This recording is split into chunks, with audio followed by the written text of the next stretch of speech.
ಯಾವುದೇ ಮುನ್ನೆಚ್ಚರಿಕೆಗಳು ತೆಗೆದುಕೊಂಡರೂ ಗ್ರಾಮೀಣ ಪ್ರದೇಶದಲ್ಲಿ ಕೊರೋನಾ ಹೆಚ್ಚಾಗುತ್ತಿರುವ ಹಿನ್ನೆಲೆಯಲ್ಲಿ ಕೊರೋನಾ ಪಾಸಿಟಿವ್ ಬಂದ ವ್ಯಕ್ತಿಗಳನ್ನು ಕೋವಿಡ್ ಕೇಂದ್ರಗಳಿಗೆ ಸ್ಥಳಾಂತರ ಮಾಡಲಾಗುವುದು ಎಂದು ಸಚಿವ ಅಂಗಾರ ಹೇಳಿದ್ದಾರೆ. ಇದರಿಂದಾಗಿ ಕೋವಿಡ್ ಹರಡುವುದನ್ನು ತಡೆಗಟ್ಟಲು ಸಾಧ್ಯವಾಗುತ್ತದೆ. ಅದೇ ರೀತಿಯಾಗಿ ಇದಕ್ಕೆ ಬೇಕಾದಂತಹ ಸೂಕ್ತ ವ್ಯವಸ್ಥೆಗಳನ್ನು ಕೂಡ ಮಾಡಿಕೊಳ್ಳಲಾಗುತ್ತೆ ಅಂತ ಸಚಿವ ಅಂಗಾರ ಹೇಳಿದರು.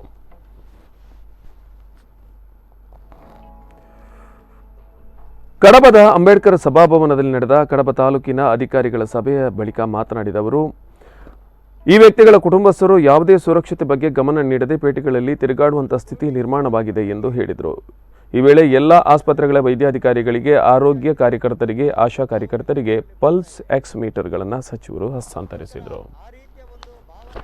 ಸಂದರ್ಭದಲ್ಲಿ ಇವತ್ತು ಎಲ್ಲಿ ಪಾಸಿಟಿವ್ ಪ್ರಕರಣಗಳು ಬರ್ತದೋ ಆ ರೀತಿಯ ಪಾಸಿಟಿವ್ ಬಂದಂಥ ಪ್ರಕರಣಗಳಲ್ಲಿ ನಾವು ಹಿಂದೆ ಹೋಮ್ ಐಸೋಲೇಷನ್ಗೆ ಹೆಚ್ಚು ಆದ್ಯತೆಯನ್ನು ಕೊಡ್ತಿದ್ದೆವು.